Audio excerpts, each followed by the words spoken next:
पत्नीची वैवाहिक जीवनातील साथ कशी असते, कशी असावी, हे या कवितेतून हे केले. कवितेचं नाव आहे धिटाई.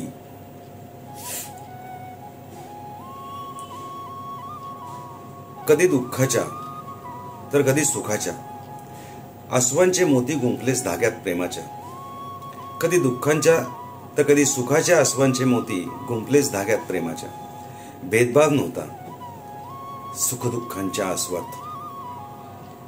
शेजारी ठेवलेस दोघांनाही त्याच पंक्तीत. कोणाची किंमत कमी नाही केलीस तू, ही तुझी खरी धिटाई होती आहे.